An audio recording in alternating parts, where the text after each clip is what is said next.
Hello and welcome to Andy's Little Sci-Fi Horror Show. My name's Andy. This is my little 10-minute window to the rest of the world. And right now I'm hanging out in the Armadillo comic book store. And I'm here to talk to you about the greatest superhero to ever be penciled, inked, put into figure form, or put on a screen. Yes, you all know my favorite, Wonder Woman.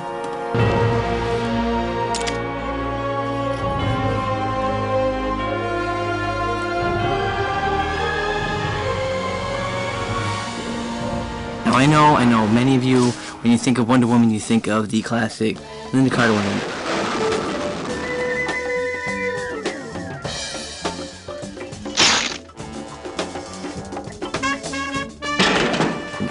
Now granted, that was some good stuff, but there's much more to the story than that. Wonder Woman is one of the few characters that actually has taken upon the persona of the gods of the past. You got your classic, and you got your new. Let's start at the beginning. The creation of Wonder Woman. Created out of pure love, out of clay, created by her mother, as a gift from the gods.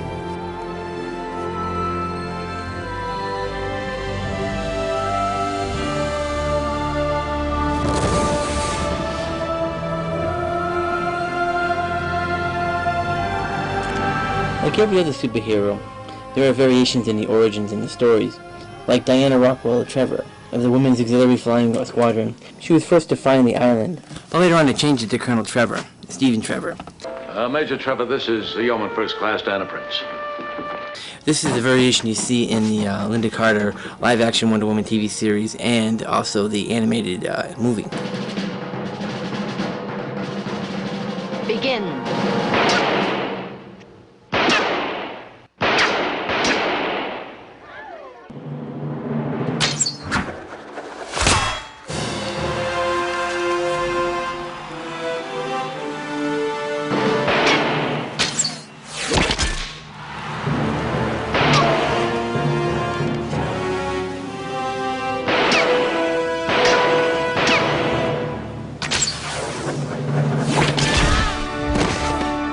The costume has gone through many changes too. In the early days of the comic book, she wore the headpiece more like a crown as opposed to a headband, and she had a flailing out skirt, as opposed to the bikini cut that we're all familiar with. There's a wonderful moment in the live-action TV series with Dolores Claishman playing the Queen. She brushes over the whole concept of her having the skirt as opposed to the bikini cut bottom. It's quite brilliant if you know what you're looking for. The colors were chosen to show your allegiance to freedom and democracy. The skirt can be discarded if it should prove cumbersome. The material is indestructible. Oh, it's beautiful, Mother. Thank you.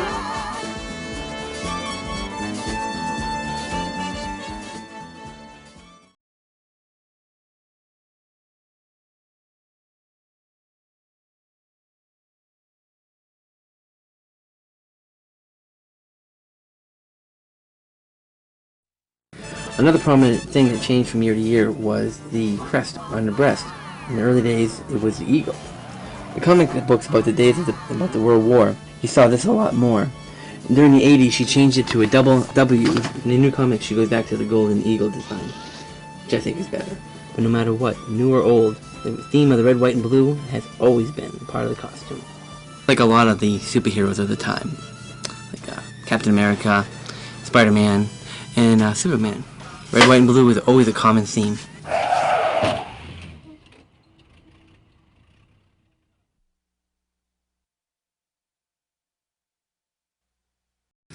And even though she is an American icon, she has been portrayed in the Japanese anime in a little bit more of a slinky, sexy outfit. Another big difference from the live-action Lynda Carter Wonder Woman in the comic book series is the amount of violence and blood that you see. It's quite shocking if you think about it. This is why I'm waiting for my little girl to get a little older before I ever start reading these.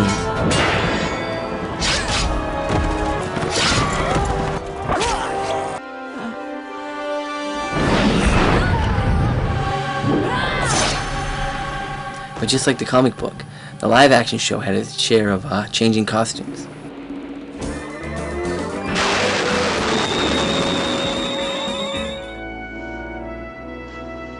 Just stretching the truth a little bit.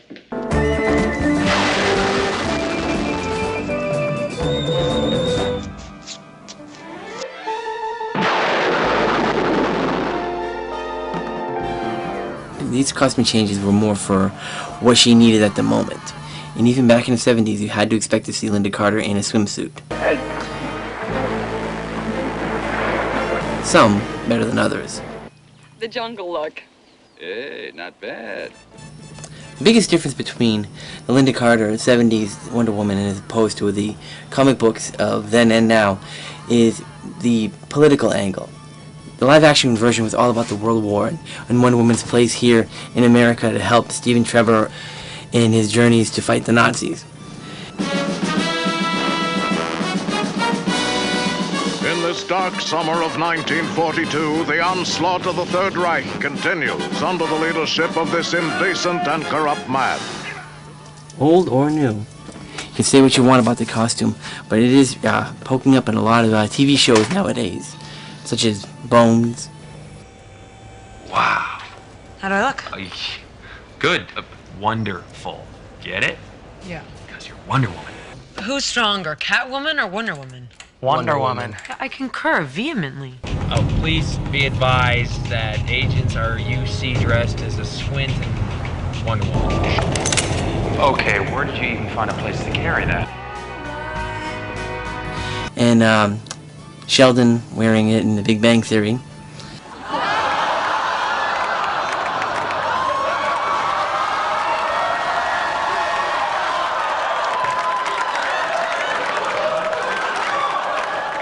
I think most of us were thinking at the time they'd rather be seeing Penny's character in that, and they did rectify that in the 4th season. Some people should not don the costume of Wonder Woman.